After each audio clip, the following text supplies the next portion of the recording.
Shalom Bapak Ibu Saudara-saudara yang dikasihi Tuhan, jumpa kembali di channel YouTube saya. Dalam video ini kita akan dengarkan bersama-sama seorang Bapak Muslim yang cacat, yang begitu benci terhadap kekristenan, tetapi sungguh luar biasa saudara-saudara pekerjaan Tuhan. Dia mau merayakan Natal. Nah, lambat laun saudara-saudara, dia terus dijamah oleh Tuhan, akhirnya memberi diri untuk dibaptis. Nah, setelah dibaptis, terima Yesus sebagai Tuhan dan Juru Selamat, dia dibenci dengan keluarganya, tidak disenangi keluarganya, dia disukai. Nah, suatu ketika saudara-saudara, dia ditinggalkan sendirian dalam keadaan buta di rumah oleh orang tuanya. Mungkin orang tuanya berpikir sebagai suatu hukuman bagi dia akibat dia masuk Kristen. Biarkan dia sendiri, apakah dia bisa memasak, urus dirinya sendiri atau bagaimana. Tetapi ternyata sungguh luar biasa pekerjaan Tuhan. Dia bisa mengurus dirinya sendiri, dia bisa memasak, dan lain-lain sebagainya. Jadi betul-betul setelah percaya Yesus, saudara-saudara mengalami suka duka kehidupan, mengalami penderitaan, dan lain-lain sebagainya. Seperti apa kisahnya saudara-saudara, kita saksikan bersama-sama.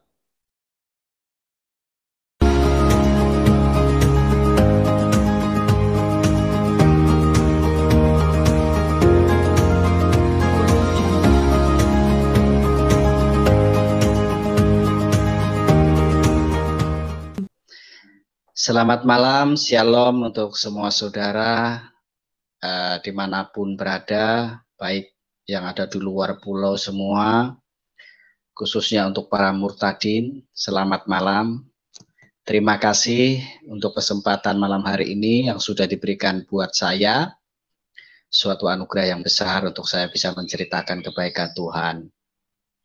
Jadi malam hari ini saya mengucap syukur diberikan kesempatan untuk bisa menceritakan kebaikan Tuhan, pertolongan Tuhan, kasih karunia Tuhan dalam hidup saya.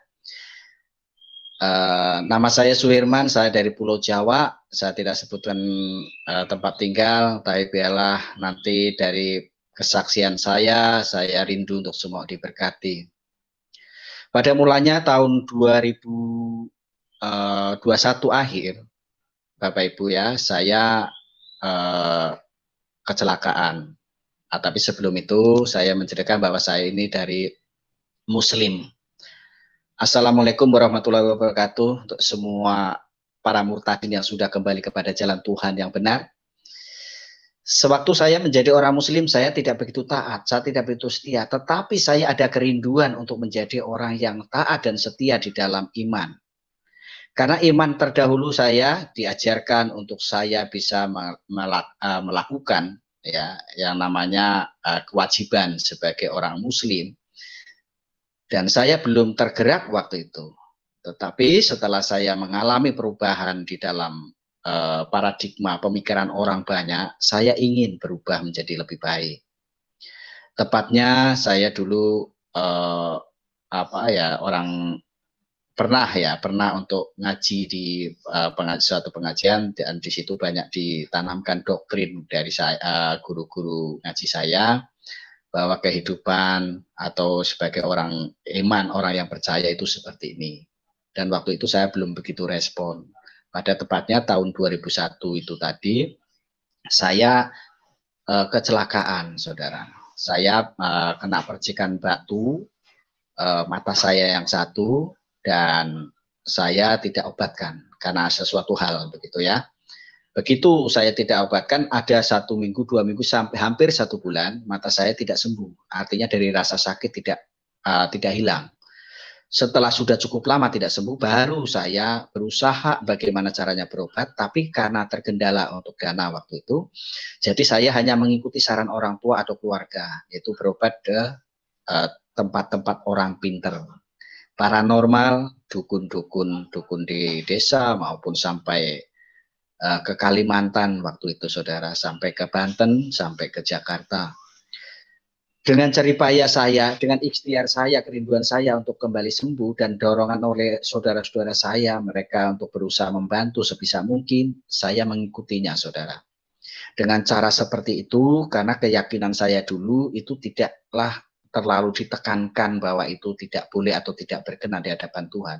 Selagi tujuannya ikhtiar hanya untuk kebaikan, entah itu berobat maupun apapun, itu termasuk sah-sah saja. Setelah saya berobat ke sana kemari, saya tidak mengunjungkan sembuh, saudara. Saya pindah dari dukun yang satu ke dukun yang lain, ya, dari yang namanya pengobatan pakai alat segala macam, ya, dari cara-cara manifest mereka untuk mengobati saya, ada berbagai cara saya lakukan. Karena apa, tujuan saya pengen sembuh. Karena waktu itu saya belum kenal Tuhan. Saya berobat, tidak sembuh, saudara, tidak kurang-kurang orang tua saya. Mereka walaupun orang yang tidak ada, artinya tidak lebih gitu ya. Tapi yang namanya punya anak lagi sakit, apapun dan bagaimanapun diusahakan. Sampai orang tua saya hanya untuk mengobatkan saya, saudara. Sampai menjual tanah, namanya di kampung kan seperti itu. Kepengen anaknya sembuh. Tapi setelah diberobatkan sana sini saya nggak ada perubahan. Saya itu sudah frustasi berat. Stres, saya betul-betul sudah tidak ada harapan bagi saya. Saya sudah tidak ada impian untuk ke depan bagaimana. Dalam kondisi seperti itu saya semakin banyak sudah tidak merasa ada jati diri kembali. Saya sudah berusaha tidak ada hasil, lalu saya ke rumah. Artinya di dalam kesendirian, murung atau ngurung diri di dalam rumah. Saya minder, saya malu dengan keadaan saya belum mau menerima dengan keadaan saya. Ya kenapa saya harus seperti ini? Dulu, ya istilahnya dulu saya bisa apa sendiri, bisa mau kemana sendiri, mau apapun sendiri. Sekarang terpuruk tidak bisa berbuat apa-apa. Ibarat dinakali anak kecil aja saya sudah tidak bisa melawan. Ya. Dan di saat seperti itu bergejolak pikiran saya begitu luar biasanya dalam perbandingan saya dulu dengan keadaan saya waktu itu. Saya itu sangat sekali tertekan.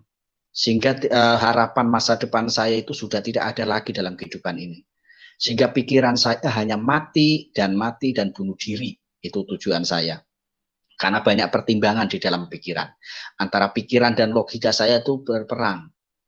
Antara saya lihat keadaan saya, penampilan saya, background saya dulu, dengan keadaan yang saya alami saat ini. Itu jadi polemik. Dan itu peperangan besar dalam pikiran saya antara Lucifer dan Tuhan. Antara setan dengan Tuhan. Jadi satu sisi setan membujuk saya untuk saya mati. Saya bunuh diri. Buat apa kamu hidup? Kamu tidak berarti. Ya kamu sudah tidak berguna. Kamu dulu seperti itu, kamu dulu seperti ini, sekarang tidak bisa buat apa-apa. Dan sempat berapa kali saya terpancing, saudara. Saya kepancing dan saya sempat mempersiapkan diri, mempersiapkan segala sesuatunya. Saya siapkan kursi, saya siapkan selendang panjang, ya, saya siapkan caranya. Saya nanti kalau sudah seperti ini, saya harus seperti ini. Saya gantung pakai selendangnya, saya ikat. Kalau sudah tergantung, saya tendang kursinya. Artinya selesai sudah harapan saya. Saya sempat mau mengakhiri itu semua itu sampai 2 kali, saudara. Karena dengan pertimbangan itu tadi, dengan dulu latar belakang saya yang seperti itu, kalau orang melihat itu katanya saya dulu orangnya apa ya, orang bilang katanya nakal, tapi biasanya kalau orang nakal itu tidak menyadari kalau nakal, saudara. Jadi setelah banyak orang membicarakan saya seperti itu, ya melihat saya seperti itu, terus saya dalam kondisi terpuruk dan tidak bisa buat apa-apa waktu itu, jadi sangat rentang sekali saya untuk dibujuk oleh kuasa kegelapan atau setan tadi. Saya sempat mengikuti, saudara. Waktu itu orang tua saya ke hutan, namanya orang di kampung. Saya sempat sudah mempersiapkan semua, saya sudah lakukan, saya ikat. Begitu saya ikat, kursi saya sudah naikkan di kasur. Begitu tali mau saya ikatkan, di situ ada suara, saudara. Suara di dalam hati dan pikiran saya. Jangan mati, karena kamu berguna, kamu berarti. Saya turun, saudara. Begitu saya turun, saya ingat lagi dengan keadaan saya naik lagi. Dan satu suara katakan, udah kamu mati aja, buat apa kamu hidup? Kamu sudah tidak berguna, kamu sudah tidak bisa berbuat apa-apa, kamu masih muda, kamu masih masih bisa apapun, sekarang sudah tidak bisa apa-apa. Buat apa kamu hidup? Mati saja. Saya naik lagi, saudara. Saya naik lagi, saya mau lakukan itu. Saya sudah dalam hati saya sudah ucapkan selamat tinggal kepada orang tua saya. Nanti seandainya orang tua saya pulang dari hutan, tahu saya di kamar sudah tergantung dan tidak bernyawa. Terima kasih. walaupun sudah tidak bisa menulis surat waktu itu. Begitu saya sudah lakukan itu, ada suara lagi, jangan mati. Begitu saya dengar lagi turun, saudara, saya turun, kedua kalinya saya pinggirin semua peralatan itu, dan saya tinggal. Berapa hari, satu, dua, 3 hari, sampai dalam seminggu, ada suara lagi, lebih baik kamu mati, kamu sudah tidak berguna, kamu sudah tidak berarti. Saya lakukan seperti itu tadi. Dan peperangan yang sangat luar biasa dalam pikiran saya. Di satu sisi Tuhan ingin menyelamatkan saya, dan satu sisi setan ingin membawa saya dalam kebinasaan. Puji Tuhan, pada akhirnya saya lepas dari semua itu, walaupun tidak gampang prosesnya. Karena tidak mudah, saudara saya, untuk menjalani hidup dalam waktu itu. Di dalam keadaan seperti itu, Tuhan kirim, Tuhan datangkan, ya Tuhan pertemukan saya dengan orang yang bisa menjelaskan dengan detail apa itu kebenaran, dan dapat saya mengerti. Pada intinya waktu itu saya sudah dilihat orang sudah tidak baik, perilaku saya, perkataan saya, perbuatan saya, latar belakang saya sudah tidak baik. Saya baru memikirkan hal itu, sehingga saya punya inisiatif, saya ingin berubah menjadi orang yang baik, menjadi orang yang berguna. Dengan cara apa untuk saya menghapuskan paradigma jelek saya di hadapan orang banyak? Saya punya inisiatif untuk saya mondok. Saya ngaji, saya mondok di suatu pondok pesantren ada di Wonosobo. Tujuan saya selain ingin saya berobat biar sembuh, saya kepengen menjadi orang yang lebih baik. Saya ingin mengenal agama, saya punya perilaku, saya punya perkataan, saya punya perbuatan lebih baik, dan saya kepengen menjadi guru ngaji. Itu tujuan saya, itu planning saya, itu harapan saya. Mungkin dengan saya mengambil keputusan untuk ke pondok pesantren, hati saya lebih damai, saya lebih nyaman, saya lebih dikenal orang sudah berubah, mungkin lebih baik. Ketimbang dalam kondisi seperti ini, orang masih melihat ketidakbaikan saya, kekurangan saya. Saya lakukan itu. Sebulan, 2 bulan, sampai 6 bulan saya ada di pondok. Begitu saya mondok di sana, hampir tiap hari saya di sana hanya zikir, saya hanya wiritan, saya hanya melantunkan doa-doa saya yang diajarkan oleh guru saya. Saya juga berapa kali diruqyah, karena sebelum saya ke sana, saya sempat diintimidasi oleh salah satu paranormal, bahwa saya didetektif, katanya di dalam saya ada namanya sengkolo, segala macam ya. Karena waktu itu saya masih percaya hal-hal seperti itu. Jadi untuk menghilangkan sengkolo ini, waktu itu saya ditawarkan oleh paranormal itu untuk memberi jimat penangkal. Dan saya bilang di awal tadi bahwa saya keluarga yang tidak mampu, artinya untuk membayar semua itu saya tidak ada. Akhirnya saya tidak turuti itu. Tetapi dengan saran dari paranormal itu mengiang-iang di dalam pikiran saya. Jangan-jangan saya memang seperti itu. Jangan-jangan saya memang seperti itu. Akhirnya saya putuskan untuk seperti itu. Dan sampai sana di ruqyah. Begitu saya sudah di pondok, saya berapa minggu sekali saya pulang ke kampung. Saya pulang kampung, apa saudara yang terjadi? Saya pulang ke kampung, di kampung sudah banyak teman-teman saya itu dikumpulkan oleh seorang penginjil. Tidak tahu cerita awalnya bagaimana, tapi setiap saya pulang, itu teman-teman saya, itu anak-anak muda itu sudah berkumpul dalam satu tempat, kebetulan tidak jauh dari rumah saya. Saya dengar dari orang tua saya sendiri, katanya itu adalah orang Kristen yang ingin membimbing teman-teman saya. Begitu saya dengar seperti itu, saya sudah betul-betul lakukan iman saya waktu itu. Jadi waktu saya masih di dalam pondok, di dalam rumah pun saya tidak pernah yang namanya lepas kopiah, tidak pernah lepas tasbih, tidak pernah lepas sarung, saudara ya, kalau adat mereka dulu. Saya lakukan itu terus tiap pagi, siang, sore, bangun tidur sampai malam saya lakukan, malam tahajud, dan terus lakukan itu. Karena apa? Tujuan saya ingin menjadi orang yang baik, saya ingin menjadi orang yang berguna, dan saya kepengen jadi guru ngaji. Ditambah saya pulang di rumah sudah banyak orang Kristen, setiap seminggu sekali datang. Begitu saya rasakan sudah tidak nyaman, berapa kali saya ketemu rombongan orang Kristen ini waktu itu ya. Saya tidak tahu bagaimana, sedangkan saya di dalam iman pun belum begitu. Tapi saya kalau lihat orang Kristen itu bencinya setengah mati, jengkel. Kebetulan rumah saya agak tinggi, kalau si penginjil ini bawa mobil, dia mau naik ke atas. otomatis dari jendela saya sudah tahu mobil dan orang itu. Karena maaf, waktu itu saya masih punya sisa penglihatan. Sekitar antara 15 dan 10% lah ya. Jadi kalau masih ada mobil, ada motor, ada orang lewat, saya masih bisa melihat. Saya bencinya setengah mati. Padahal orangnya tidak kenal saya tidak kenal dia. Tidak tahu kenapa, kalau sudah mendengar kekristenan dan ada orang ingin memberitakan Kristen, saya sudah jengkel setengah mati. Saya bahkan waktu itu sampai nazar di hadapan Tuhan. Saya angkat tasbih saya angkat tangan saya ke atas, saya katakan, ya Allah, kalau mereka memang orang Kristen ingin mengganggu orang Islam di kampung saya, maka saya akan berjihad. Saya katakan seperti itu. Sudah begitu, saya tidak ketemu. Saya langsung ke pondok. Biasa saya ke pondok, saya seminggu 2 minggu di sana, saya menghadap guru besar saya, guru saya. Saya bilang seperti ini. Saya di sana manggilnya Mbak, di tempat saya itu banyak orang Kristen sedang berdakwah. Tahu saya dulu berdakwah ya, kalau sekarang penginjilan. Berdakwah. Teman-teman saya semua dikumpulkan di sana, Mbak. Dan banyak orang meresponi kedatangan orang ini. Guru saya cuma berkata, lu memang apa yang dilakukan? Tidak tahu, Mbak. Yang penting di sana kumpul-kumpul, bahkan nyanyi-nyanyi ada doa. Tujuan saya, saudara, tujuan saya ngadu kepada guru saya. Harapan saya, guru saya itu bilang, ya sudah, usir orang itu nanti. Kamu besok bawa 1 atau 2 truk teman-temanmu. Tak pikir seperti itu harapan saya. Karena tidak saya salahkan juga kalau banyak orang Islam sekarang masih membenci kekristenan, karena memang secara spirit itu mereka masih ada tertanam dalam pikiran mereka itu seperti itu. Saya ngalami. Saya yang belum begitu mengenal, belum tahu banyak tentang agama, apalagi Kristen, saya aja bisa membenci orang Kristen waktu itu. Tetapi apa jawaban guru saya? Dulu saya kalau di pondok itu ngadep guru itu nggak sembarangan, saudara. Saya kalau jalan itu nggak boleh jalannya pakai biasa ke depan, tidak, harus jongkok kayak orang di kerajaan begitu.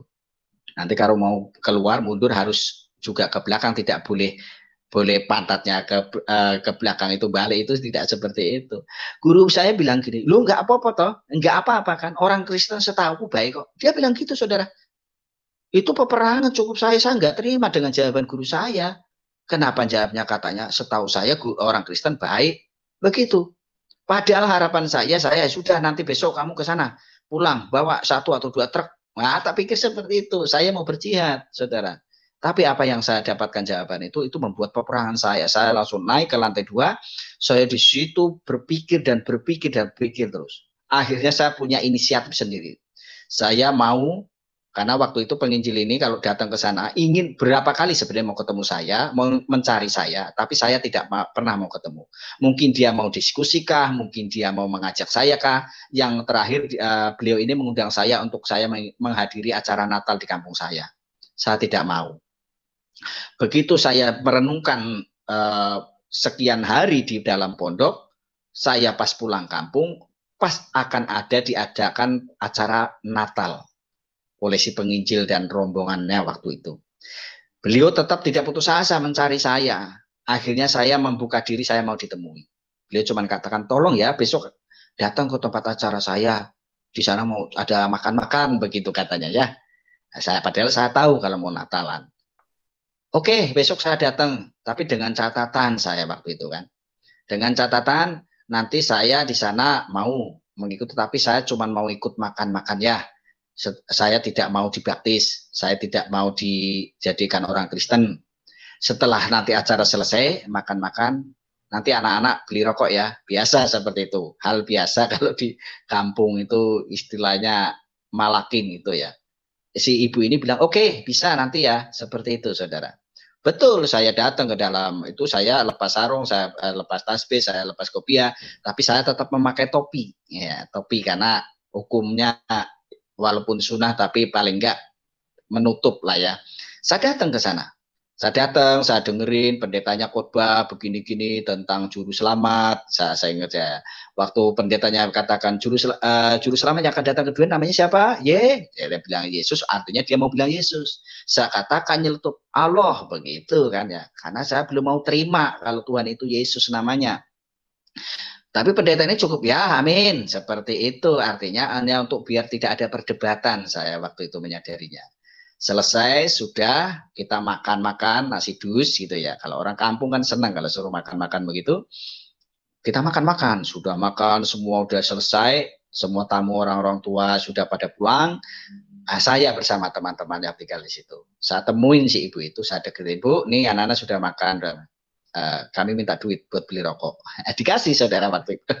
Dikasih, saya buat beli rokok. Di dalam gedung gereja juga itu. Kita beli rokok, kita sambil cerita, sambil ngobrol sama penginjil itu, sama ibu itu, sama rombongan pendeta waktu itu. Kita ngerokok biasa. Mereka juga tidak melarang. Saya menyadari sekarang. Mereka betul-betul, kalau saya tahu sekarang itu cerdik seperti ular, tulus seperti merpati ya. Mereka tidak terganggu dengan kami merokok, tidak terganggu dengan kami bercanda, tetap kami minta apa dilayani. Oke. Itu belum menggugah hati saya, saudara. Begitu sudah berkali-kali ibu ini datang nanti ke tempat karyawannya, kebetulan dia punya karyawan di kampung saya, nanti ngabari saya, ngabari teman-teman, kita diajak kumpul makan-makan, saya mau saja namanya dikasih makan-makan gitu ya, intinya kan makan-makan. Singkat cerita ini saya berapa kali ikut pertemuan di situ, saya timbul penasaran, saudara. Ditambah ibu ini pas mau pulang, dia bilang, mungkin kamu sekarang belum mau kenal Tuhan, dan mungkin kamu tidak mau kenal Tuhan. Tapi suatu saat kamu butuh Tuhan. Kalau kamu sudah mau butuh Tuhan, ini ya, nanti hubungi nomor saya. Ibu ini masukkan kertas ke dalam kantong baju saya yang depan. Ternyata kertas itu tulisan nomor telepon. Waktu itu belum banyak punya HP, dan yang punya HP mungkin orang-orang tertentu, dan tapi waktu itu sudah musim wartel, telepon seluler, ya, dapat di wartel itu. Singkat cerita itu saya simpen, saudara. Anehnya saya simpen, tidak saya buang. Saya simpen. Kebetulan saya 2 minggu atau 1 bulan sekali saya harus minta disuntik sama mantri waktu itu. Bukan dokter. Kalau dokter cukup banyak, cukup besar biaya. Saya cukup ke mantri. Karena kalau sudah rasa sakit saya harus minta disuntik atau dikasih obat. Dan perjalanan cukup jauh, 7 kilo, dan saya harus nunggu angkutan waktu itu. Selesai saya sudah tempat mantri, saya nunggu angkutan tidak ada, lama sekali. Dan di samping saya itu ada wartel. Di samping saya ada wartel, saya ingat nomor telepon itu. Saya terus ambil di dalam dompet, saya cari, saya terus masuk wartel, saya ngebel. Begitu nyambung, saya komunikasi sama ibu ini. Intinya saya namanya ini, ibunya terus, kamu yang seperti itu, intinya seperti itu. Karena dulu sempat ada cerita tidak baik, saudara. Ya, sewaktu penginjil ini datang ke kampung saya, selain saya dulu masih tidak suka atau memusuhinya, memang berita-berita negatif itu sudah datang waktu itu, bahwa mereka datang ke kampung saya hanya untuk mengkristenisasi, barang siapa yang mau ikut Kristen akan dibayar 50 juta, dan lain sebagainya. Itu cukup cerita yang sangat menghebohkan waktu itu, sehingga si penginjil ini betul-betul merasa terancam karena memancing orang luar atau orang-orang yang tidak suka dengan kekristenan. Lalu ibu ini katakan, oh ya kamu namanya, waktu itu saya dikenal Tumon, kamu Tumon ya, oh ya kamu yang mau minta duit ya sama saya. Dia bilang begitu, oh tidak Bu, tidak, oh kamu buat apa? Saya cuma mau tahu siapa Yesus. Kamu mau betul-betul kenal Yesus apa mau minta duit? Jujur aja. Dia bilang begitu. Saya bilang, Bu, saya mau kenal Yesus Bu, tapi Ibu kapan mau ke sini? Loh sekarang begini, kalau saya ke situ kalian ancam-ancam, saya mau dibunuh, saya mau dihadang. Kalau saya sampai ke tempat kamu, apa kamu bisa menjamin keselamatan saya? Saya bilang, Bu, Ibu tamunya saya. Kalau Ibu datang ke tempat saya jaminannya Ibu pasti aman. Singkat cerita, Ibu itu datang. Datang pertama kali ke rumah, ngobrol cerita seperti orang diskusi biasa ya. Seminggu datang, minggu depan datang. Dan singkat cerita, saudara, disitulah saya mendapatkan hidayah. Betul. Karena pada waktu itu saya betul-betul dalam kondisi depresi berat. Ya, stres, betul-betul stres. Saya tidak ada harapan dengan keadaan penyakit saya, saudara. Sudah berobat ke sana sini nggak sembuh. Lalu si ibu ini nyeletuk. Boleh nggak saya berdoa buat kamu? Loh, saya refleks langsung, oh boleh. Karena logikanya begini, saudara. Kalau orang lagi kepepet kayak apapun, agar dia orang itu selamat atau lepas dari bahaya itu kan apapun dilakukan. Begitu juga saya sakit, begitu luar biasa saya dalam keputusasaan. Orang menawarkan doa sama saya nggak pikir itu orang Kristen, orang mana waktu itu yang mendoakan. Saya boleh saja karena mau sembuh. Sedangkan saya dulu ke dukun, saudara. Saya ke dukun. Dukun itu nyaranin saya untuk cari tulangnya orang mati malam Jumat Kliwon, dibakar, suruh minum. Saya lakukan kok waktu itu karena pengen sembuh. Itu hanya inti berdoa, kenapa tidak? Saya bilang oke, okay, ya silakan. Beliau ini saya masih ingat doanya simple. Tuhan Yesus, ini sudah berobat kemana-mana nggak sembuh. Saya minta sekarang, ulurkan tanganmu, jamah orang ini dalam nama Yesus. Amin. Begitu saja. Saya juga amin. Saya mengikutkan amin pun saya waktu itu belum mengimani. Tetapi tanpa sadar, saudara, yang seharusnya sore saya minum obat. Kalau nggak minum obat, waktu itu saya tuh tidak bisa tidur, tidak bisa makan, tidak bisa duduk tenang tuh tidak bisa. Karena kalau saya tidak minum obat, ini mata saya sakit. Mata saya kayak mau keluar, melotot, keluar airnya panas. Dan bagian belakang, bagian otak saya itu nyut-nyut kayak mau jebol. Itu saya rasakan 1,5 tahun lebih. Hampir tiap hari saya menangis di tempat tidur. Menangis, teriak-teriak, karena sakitnya bukan main, luar biasa sakitnya.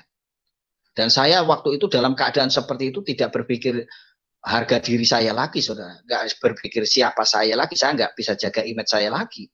Karena apa? Saya menahan sakit. Kalau orang melihat saya dulu boro-boro, orang itu mau ngeledek saya ya, ngerasanin saya waktu itu. Mungkin kalau di kampung saya itu hampir nggak ada yang berani lah seperti itu. Ya kalau lihat saya lewat aja mereka kadang noleh aja belum tentu. Karena sungkan, ya ada rasa takut mungkin. Tapi dalam kondisi seperti itu siapa yang mau segan sama saya? Apalagi tiap hari saya nangis rasakan sakit yang luar biasa, nggak bisa makan, nggak bisa tidur. Saudara saya dulu kalau memang saatnya waktu itu saya dipanggil Tuhan, saya sudah mati waktu itu. Karena setiap hari saya harus minum Paramek. Karena kalau harus beli obat ke dokter, ke mantri waktu itu belum, kadang nggak punya duit. Saya kalau mau berobat, bapak saya sudah ngomong, saya sudah nggak punya duit, bapak sudah nggak punya duit. Saya terpaksa saya belinya Paramek. Karena kalau minum Paramek itu sekali minum agak tenang, bisa tidur. Nanti 15 menit, 10 menit saya terbangun lagi, sakit lagi, saya minum lagi. Semalam saya bisa habis 9 Paramek itu, saudara. Betul, saya pernah itu lakukan. Tapi nggak overdosis, tapi kalau memang itu sudah kehendak Tuhan, ya sudah. Saya begitu merasakan penderitaan yang sangat luar biasa. Harga diri saya sudah tidak ada semua ya. Teman-teman saya, saudara, sudah pada menjauh. Dan saya juga menjauh dari mereka karena saya minder. Buat apa saya ketemu, saya ngobrol sama mereka, kondisi saya seperti ini. Melihat orang lama-lama sudah nggak bisa, lama-lama nggak bisa saya. Semakin berkurang, semakin berkurang. Apalagi kalau teman-teman pada mau datang saya sebelum mereka masuk atau sebelum permisi pintu sudah saya tutup, saudara. Saya masuk kamar, saya menyendiri. Lama, hampir 1 tahun saya lakukan seperti itu. Badan saya kurus, kering, tinggal tulang saya. Karena makan hati, makan pikiran terus. Betul, saudara. Sampai pada akhirnya, singkat cerita, saya menyerahkan diri kepada Tuhan. Setelah melalui banyak diskusi sama ibu ini, penginjil ini, saya menyerahkan diri kepada Tuhan. Saya datang ke gereja, saya ketemu Pak Pendeta, saya bilang mau minta dibaptis. Pak Pendeta katakan dikatekisasi dulu. Saya nggak mau katekisasi, saya nanti mengenal Tuhan dengan mendengar khotbah saja. Singkat cerita, saya dibaptis dengan beberapa teman saya yang masih bertahan waktu itu. Setelah dibaptis, karena begitu saya banyak dengar cerita bahwa Tuhan penyembuh, Tuhan sumber mujizat, harapan saya nanti akan sembuh. Saudara, hari Jumat bulan Agustus saya dibaptis tahun 2003. Malam Senin, minggunya saya masih ibadah. Saya pulang ibadah, saya tidur. Saya tidur, saya bangun pagi. Kalau biasa di kampung di atas kan biasanya ditaruh genteng, ada genteng kaca 1 untuk melihat bahwa ini sudah pagi atau belum. Begitu saya bangun pagi, saya lihat ke atas. Itu tidak ada cahaya. Saya pikir ini saya mimpi. Saya cupit tangan saya, kaki saya. Ini enggak mimpi. Saya kucek-kucek lagi mata saya, ini mimpi tidak, betul-betul. Begitu saya menyadari bahwa saya itu sudah tidak melihat, saya langsung spontan itu refleks semua yang ada di dekat saya banting, saya bongkar semua kasur, saya lempar semua, tip saya lempar semua apa yang ada jadi sasaran semua. Dan semenjak itu saya temperamennya sangat tinggi, saudara. Saya jadi orang tukang marah, bentak-bentak, padahal sudah sakit, padahal sudah tidak lihat. Orang tua saya, kalau saya jalan kan merambat-lambat, saudara. Saya merambat-lambat. Orang tua nyenggol aja saya kata-katain, saya marahin. Saya kalau mau ke belakang, saya kan otomatis, waktu itu saya belum punya kamar mandi. Begitu saya mau lewat kepala saya yang samping kena genteng. Gentengnya saya pukul. Saya tidak terkontrol sama sekali. Karena saudara, betul setelah saya sudah mengalami semua itu dikenalkan Tuhan, bukan serta-merta saya langsung berubah. Tidak. Prosesnya luar biasa. Begitu saya sudah menyerahkan Tuhan untuk dibaptis, bukan kesembuhan, tetapi justru fatal saya rasakan, saya mulai kecewa lagi sama Tuhan. Ah, mana katanya Tuhan Yesus penyembuh, katanya sumber mujizat, kenapa saya pala buta, saya kenapa nggak lihat? Begitu saudara, saya gedrumel terus sama Tuhan. Betul, saya berdoa, saya ibu ini, penginjil ini betul-betul dia, saya katakan, betul-betul tulus di dalam melayani Tuhan, melayani saya maksudnya. Saya dibawa ke KKR di mana-mana. Wah, KKR ke hamba-hamba Tuhan terkenal. Semua hamba-hamba Tuhan yang terkenal saya diajak, saya dibawa ke sana. Sampai di Ancol waktu itu Benihin, saya diajak ke sana. Tujuan motivasi saya pengen sembuh, saya pengen melihat lagi. Tapi apa yang terjadi? Bukan kesembuhan. Bahkan seringkali saya duduk berjajar dengan sama-sama orang buta. Di dekat saya dilawat Tuhan, sembuh dia naik panggung kesaksian. Saya tidak. Di depan saya orang lumpuh pakai kursi roda, dia dipanggil untuk saya, dia jalan, saya tidak. Saya kadang berpikir, kenapa? Katanya saya percaya Tuhan itu selain selamat nanti di surga, saya bisa sembuh dari sakit. Bukankah Tuhan Yesus bisa menyembuhkan orang yang mencelikan mata yang buta? Membangkitkan orang mati, berjalan yang lumpuh, membuat mendengar orang yang tuli, yang kusta saya ditahirkan, yang kerasukan setan dilepaskan. Kenapa saya tidak? Saya bergulat lagi sama Tuhan dan saya mulai argumen lagi sama Tuhan. Disitulah iman saya betul-betul diuji. Begitu saya sudah mengikuti, mengaku bahwa Yesus Tuhan dan saya dibaptis. Luar biasa saudara, tekanan keluarga. Orang tua saya, kakak-kakak saya, wah waktu itu belum ada telepon saudara, namanya hujan surat saya dari saudara saya. Intinya bahwa minta saya untuk kembali ke Islam. Kalau tidak jangan pernah aku ini kakakmu, saudaramu. Dan jangan pernah kalau lebaran kamu saya bantu dengan pakaian maupun, kalau lebaran kan biasa ya, pakaian dan uang itu. Saya diancam sedemikian rupa. Dan ada kakak saya pulang, sengaja pulang untuk nyidang saya. Saya di sidang di depan orang tua saya, sama kakak saya. Saya ditanya, saya berani jamin kamu sembuh. Kamu sekarang berobat, catatan syaratnya cuma satu, tinggalkan itu agama Kristen. Saya tetap tidak mau, saya tidak. Walaupun saya belum tahu tentang Tuhan banyak waktu itu, tapi saya bisa berkata tidak. Kalau saya dulu hidup dalam dosa, sekarang sudah dalam kebenaran. Saya harus kembali ke dalam dosa lagi, saya tidak mungkin. Saya tidak mau. Saya bisa menjawab itu. Marah kakak saya. Lempar. Kalau di kampung kan orang tua itu punya korek yang pakai besi itu. Korek besi itu dilempar di meja. Sombong kamu. Memang Yesus itu bisa menyelamatkan. Semua orang yang akan selamat asal berbuat baik nanti masuk surga, katanya begitu. Bapak saya ditarik pergi. Saya pergi. Bayangkan saudara. Saya lagi rapat keluarga, sidang keluarga, saya ditinggal pergi. Tanpa dipamiti. Betul, secara manusia saya harusnya sedih. Karena apa? Begitu banyak orang tadinya kita ngobrol bersama-sama bareng, saya diancam begini, untung ya, kamu itu masih untung. Ini aku kakakmu, itu orang tua bapak sama biung masih hidup. Kalau manggil Simba atau mama itu biung. Masih hidup, kamu masih bisa makan. Besok kalau sudah pada mati, kamu mau bagaimana? Nggak lihat, mau makan apa? Saya dalam pikiran, ya makan nasi kan begitu ya, tapi tidak waktu itu. Halo. Jadi setelah itu, halo, maaf, apakah suara saya terganggu? Enggak. Lanjut Pak, lanjut. Oke.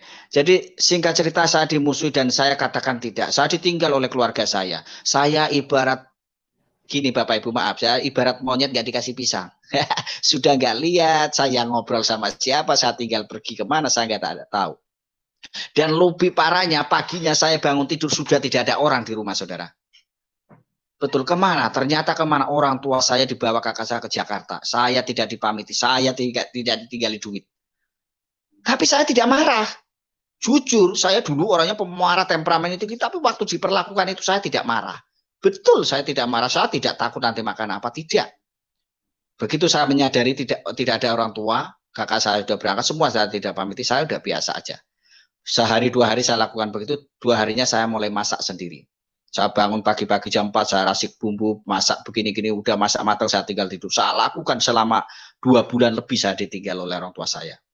Karena tujuan mereka, kakak-kakak saya itu membawa orang tua saya ke Jakarta untuk meninggalkan saya, agar saya kapok mungkin bisa kembali ke Islam lagi nantinya. Tapi saya tidak mau. Saya happy, saya seneng. Bahkan kalau pagi-pagi jam 4 saya bangun, saya racik bumbu, saya masak, saya masukin minyak. Ya ceritanya panjang ya, saya harus, pokoknya namanya orang gak melihat bagaimana sih ya. Harus apinya diraba, nanti ngasih minyaknya juga ditakar, pakai dipegang-pegang semua. Saya racik sayurannya bagaimana sih, itu dengan kelebihan saya lah ya, sebagai orang tidak melihat. Kalau masak kan bunyi sereng begitu ya, nanti tetangga ada yang datang, Mbak sini tak masaki, saya tidak. Lu orang tuamu kok ke sana kok nggak ngomong ya, kok nggak mikir gini ya, udah ada mereka. Tapi saya tidak terprovokasi dan saya tidak marah, sungguh saya tidak marah. Begitu saya sudah ada 2 bulan lebih ditinggal, lalu orang tua saya pulang lagi dan melihat saya mungkin nambah, oh kok bukannya nambah kurus dan nambah susah ya, kok nambah gemuk, nambah sehat, mungkin seperti itu ya. Mungkin mereka heran dan diem, walaupun mereka diem tidak menyapa. Biasa aja, saya dianggap bukan anak, saya dianggap bukan orang, nggak ada dikasih tanya jawab waktu itu. Cukup lama saya didiemin keluarga. Oke, keluarga sudah seperti itu, saudara. Belum tetangga. Tetangga itu menekan saya luar biasa. Saya itu dari keluarga yang menengah ke bawah, saudara, jujur. Bukan yang menengah ke atas ya. Pas-pasan, saudara. Pas butuh, pas ada maksudnya ya. Pas butuh, kadang pas nggak ada juga. Saya itu kamar mandi saja saya nggak punya. WC nggak punya. Sedangkan saya orang nggak melihat. Saya butuh BAB karena waktu itu, maaf, kalau BAB itu ada di Kali Kecil sana. Saya nggak perlu ceritakan lah, yang jelas manual begitu ya. Tetangga saya kebetulan dia punya WC 2. Jadi saya harus menumpang ke sana. Setiap pagi, saudara, walaupun saya kebelet kayak apapun, maaf ini loh ya, BAB saya tahan. Kalau kebeletnya itu pagi, malam, saya nunggu subuh. Kalau kebeletnya itu siang, saya nunggu malam. Karena apa? Saya harus keluar meraba-raba tembok dan saya harus membawa 1 ember air. Dan saya malu kalau banyak orang lihat saya jalan meraba-raba, merangkak-rangkak, itu saya malu. Jadi saya nunggu pas sepi nggak ada orang, yaitu pas sebelum subuh atau malam saat di atas jam 9. Saya numpang ke tempat tetangga itu, saudara. Hampir tiap hari saya numpang seperti itu. Saya bawa air dari rumah pakai ember. Begitu saya lakukan itu terus berkali-kali. Tapi mungkin lama-lama yang punya WC itu kan jenuh juga, mungkin bosan juga, mungkin nggak nyaman, atau mungkin nggak lihat saya sudah nggak simpati lagi. Sehingga saya dari kejauhan dikerjain, saudara. Di depan saya ditaruh bak yang diisi air, sedangkan tangan kanan saya lagi nenteng air 1 ember. Saya jalan merapat-rapat pegangan tembok. Waktu itu saya nendang bak yang isi air. Otomatis kan saya oleng. Saya mau jatuh begitu ya, karena namanya orang nggak melihat pemula gitu ya, jadi orientasinya masih kurang. Orang ini ketawa di depan pintu. Hahaha. Lah, kasihan kamu ya, masih muda, sudah nggak lihat. Apa nanti kamu ada yang mau sama kamu? Apa nanti kamu hidupnya bisa berhasil? Katanya orang Kristen kaya-kaya, bikin kamar mandi sendiri dong. Dibilang gitu, saudara. Saya walaupun bibir saya tersenyum, hati saya menangis. Saya masuk ke WC, permisi ya, saya numpang nih, walaupun orangnya tidak mengiyakan, cuma begitu ya, karena mungkin saking jengkelnya sudah. Tapi saya tetap masuk, namanya saya butuh, saya perlu. Begitu saya masuk, saya kunci, saudara. BAB selesai, saya keluar. Saya keluar tidak bisa, saudara.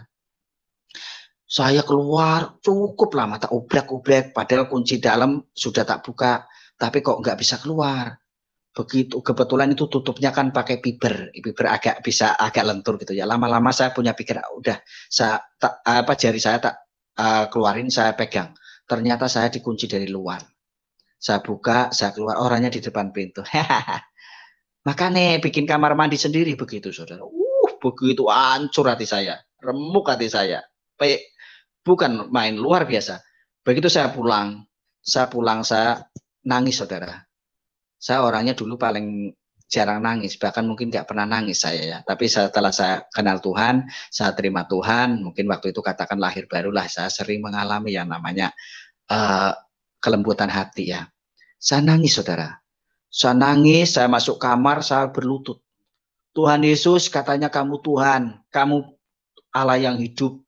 Tolong Tuhan, saya baru saja dihina begini-begini. Saya pengen punya kamar mandi sendiri. Saya pengen punya WC Tuhan. Saya sudah gak kuat diajak mereka. Amin. Walaupun masih nangis, saya rebahan nangis. Memang hari-harinya saya cuma keluar, paling makan, tidur ke kamar. Nanti kalau teman saya ada suara mau main ke rumah, saya udah buru-buru kunci pintu, jangan sampai mereka masuk. Begitu saya bertahun-tahun, hampir 1,5 tahun saya lakukan. Begitu saya berdoa, amin. Betul saudara, luar biasa ya. Tidak ada 2 minggu waktu itu, tahu-tahu ada orang dekati saya. Dia bilang, ini ya buat kamu. Dikasih amplop saudara. Saya terima, saya buka nyampe rumah. Luar biasa saudara. Luar biasa, itu Tuhan. Begitu saya udah dikasih itu, saya buka, saya bilang, saya ketemu bapak saya. Pak, tolong saya besok dibikin ke kamar mandi ya. Bapak saya responnya begini. Bikin kamar mandi itu biaya mahal, duit dari mana? Katanya. Saya keluarkan duit, ini Pak ada duit. Tolong besok cari tukang 2, biar cepat selesai, belanjakan material. Lah bapak saya heran, ini duit dari mana? Udah Pak, yang penting itu halal, saya nggak nyolong, saya bilang begitu. Betul lah orang tua saya juga ikut seneng ya. Begitu dipanggilkan tukang, semua material dibelanja, singkat cerita, selesai pembangunan kamar mandi, dibangunkan, saya minta bak yang gede, terus kamar mandi yang cukup luas, WC-nya di samping. Betul seperti apa yang saya inginkan. Begitu sudah jadi saya dipanggil, ayo dilihat diapalke pintunya, seperti itu ya. Saya apalkan pintunya begini-gini. Ini sumur yang di atas yang ditimba, yang ditarik. Kalau yang di bawah itu yang bikin baru, yang dipasang sanyo, nanti kamu tidak perlu nimba, cukup nyalain sanyo. Oke, amin, terima kasih Tuhan. Begitu saya pakai. Luar biasanya saudara, ini betul-betul. Saya bilang katakan ini luar biasanya pembelaan Tuhan. Saat kamar mandi saya sudah saya bisa pakai, semua fasilitas sudah ada, air tinggal salin sanyo, begitu ya. Saya melihat pertolongan Tuhan yang luar biasa. Tempat yang biasa saya tumpangi untuk BAB, tempat saya biasa tumpangi untuk ambil air. Saat itu sampai sekarang tidak ada air mengalir.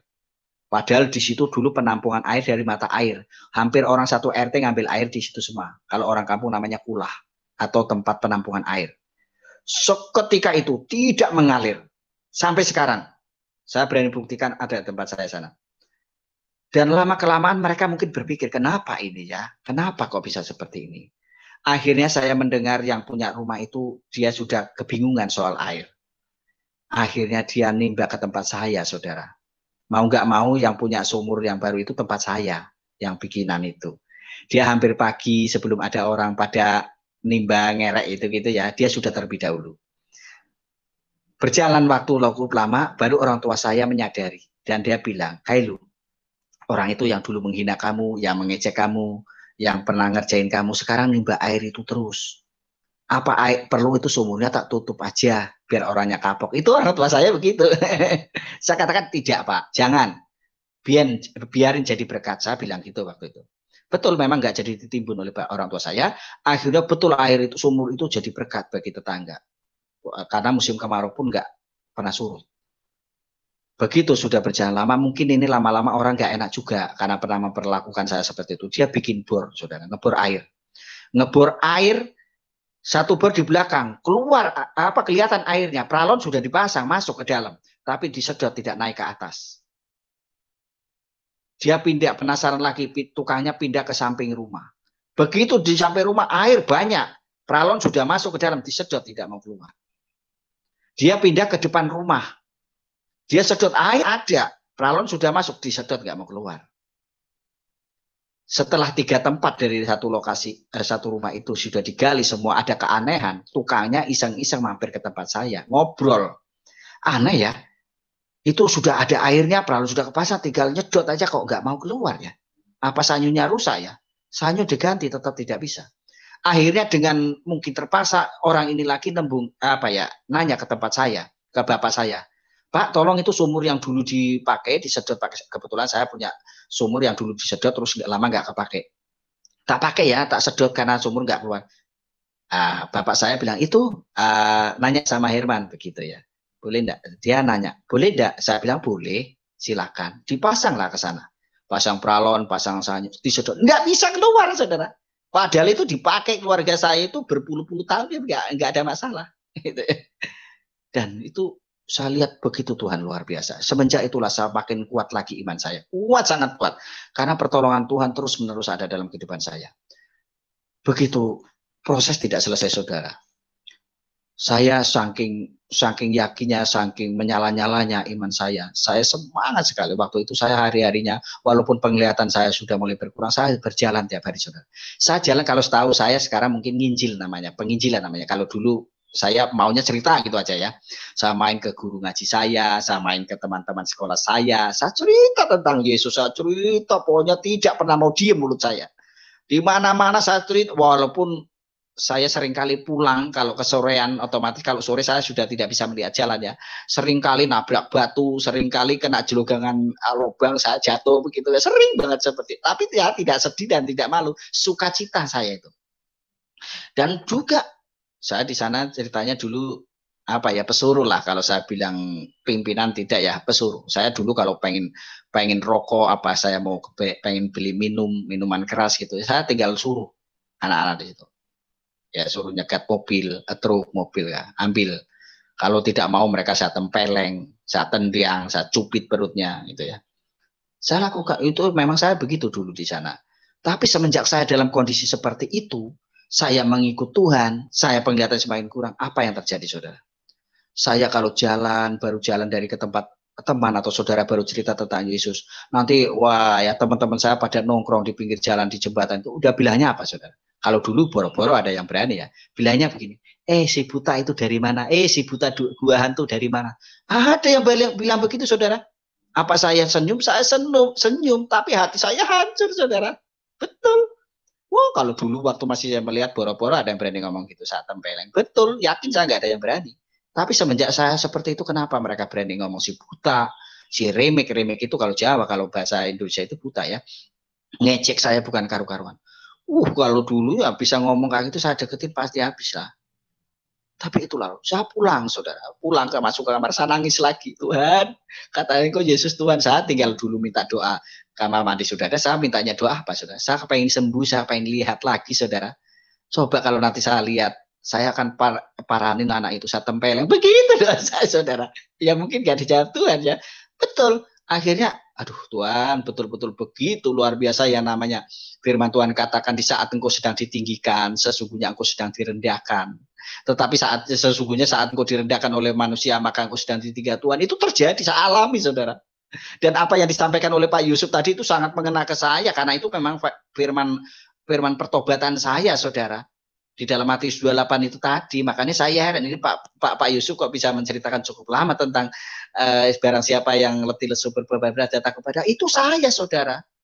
Saya itu capek, saya itu letih, saya itu sudah gak ada harapan waktu itu. Saya mau buat apa itu? Firman itu pernah disampaikan oleh ibu rohani saya. Maaf. Jadi singkat ceritanya, si ibu penginjil itu tadi, setelah saya menyerahkan diri untuk dibaptis, ibu rohani ini saya lah yang membimbing saya. Makanya beliau sekarang jadi ibu rohani saya menjadi anak rohaninya beliau, dan kami cukup diskusi sangat lebih dari keluarga. Itu singkat ceritanya. Dulu orang yang sangat saya benci, sekarang ibaratnya jadi orang tua saya sendiri, saudara. Itulah luar biasanya Tuhan, dan banyak hal ya. Waktu saya sudah ditentang ya teman-teman saya, dan juga orang kampung, saudara. Setan itu sudah pakai keluarga saya, orang tua saya, kakak saya, tidak mempan. Lalu pakai yang dulu, maaf ya katakan pesuruh saya, anak buah saya, katakan mungkin begitulah ya. Anak buah saya pada ngata-ngatain saya, ngerendahin saya, tidak mempan juga. Orang pakai satu kampung, saudara.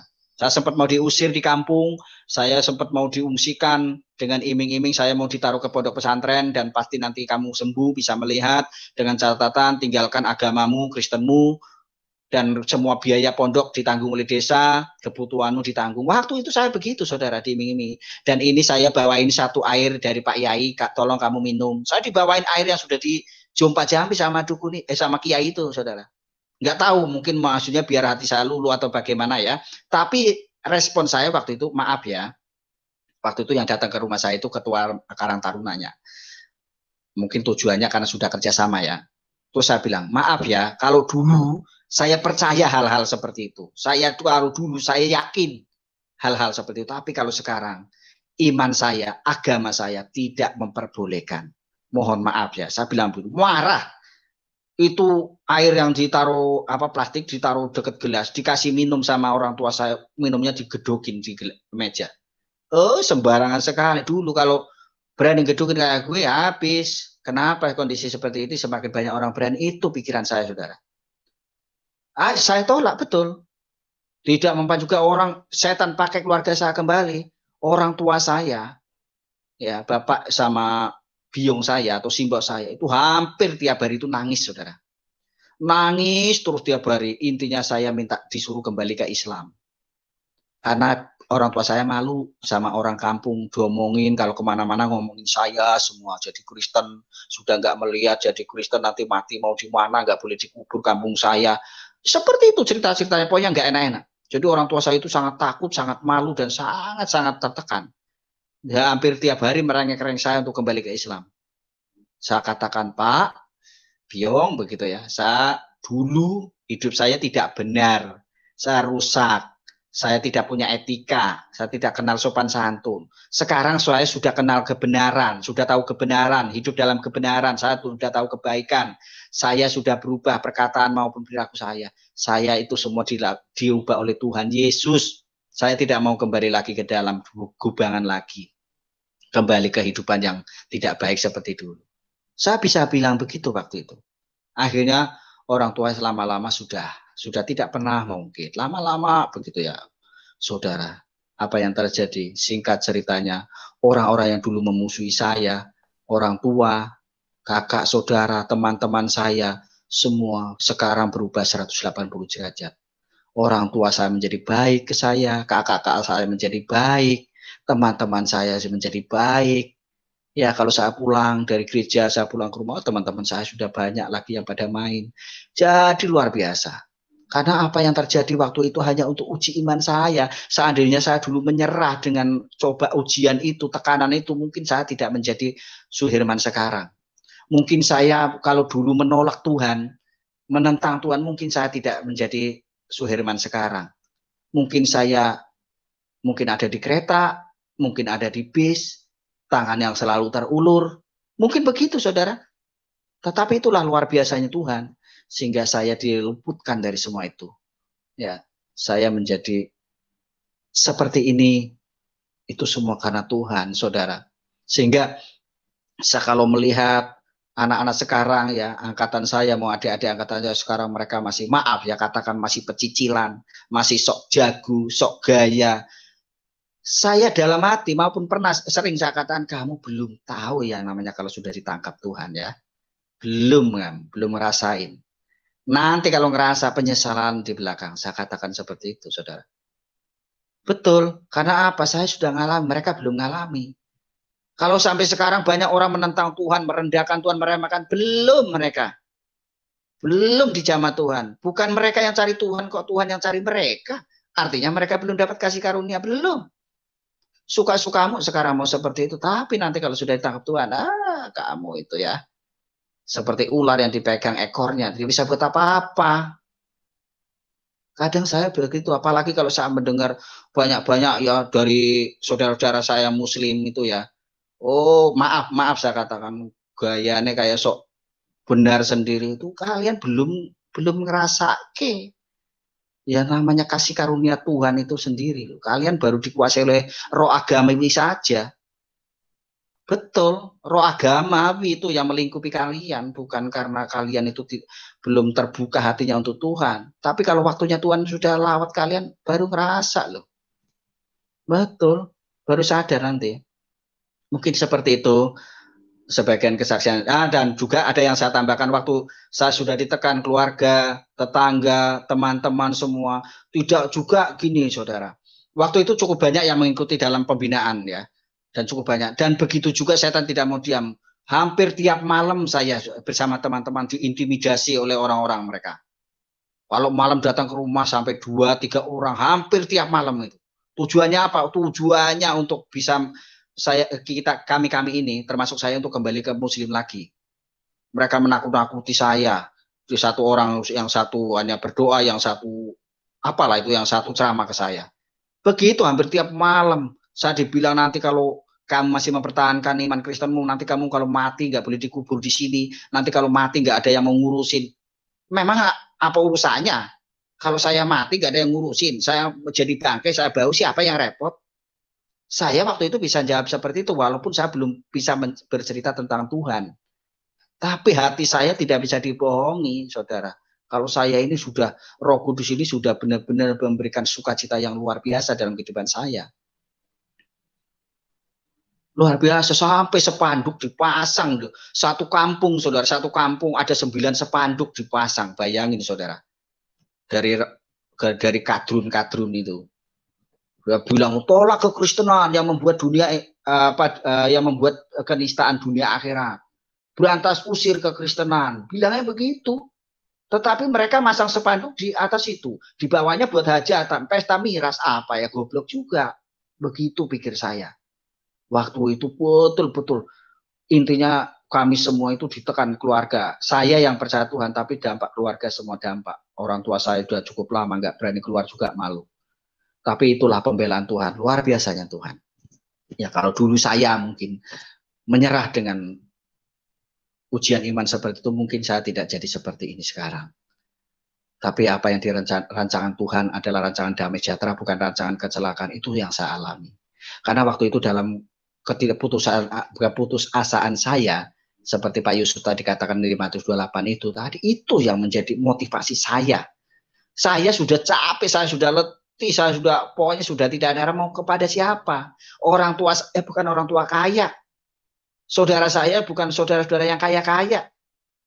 Bukan orang yang mampu-mampu yang bisa menjamin kehidupan saya. Mau kepada siapa? Disitulah saya betul-betul baru ketemu. Ya, cukuplah kasih karuniamu Tuhan. Begitu. Dan semenjak itu saya mengalami hal banyak pribadi. Apa yang harus saya ceritakan mungkin banyak orang di luar sana yang muslim terutama itu tidak percaya. Tuhan itu memang betul-betul hidup. Saya berapa kali itu bertemu dengan Tuhan melalui mimpi ya. Makanya saya terlalu yakin bahwa Tuhan itu ada. Walaupun kalian tidak mau percaya, tapi itu bukti nyata. Jadi untuk mempersingkat kesaksian saya, mari hanya itulah yang saya bisa bagikan. Pada intinya saya bersyukur Tuhan sudah selamatkan saya kembalikan ke. Luar biasa saudara-saudara, kesaksian Bapak ini semoga memberkati kita, akan membuat kita semakin semangat, semakin percaya bahwa Tuhan tidak akan pernah meninggalkan kehidupan kita dalam keadaan pun. Selama kita sungguh-sungguh percaya, berserah diri kepada Tuhan, Dia tidak akan pernah tinggalkan kehidupan kita. Dan satu hal yang sangat luar biasa, bahwa orang yang percaya Yesus sebagai Tuhan dan Juru Selamat adalah orang yang sudah diselamatkan oleh Tuhan. Tidak akan binasa, melainkan beroleh hidup yang kekal. Bapak ini, saudara-saudara, dia sudah diselamatkan oleh Tuhan. Sehingga dalam menjalani hidupnya tidak ada keraguan apapun. Tidak ada sesuatu yang ia takutkan, karena ia sudah diselamatkan oleh Tuhan. Jangan lupa terus dukung channel ini, saudara-saudara, dengan cara like, subscribe, dan share, supaya saudara terus mendapat notifikasi video-video terbaru dari saya, dan terlebih channel ini akan terus berkembang ke depan dan menjadi saluran berkat bagi banyak orang. Tuhan Yesus memberkati.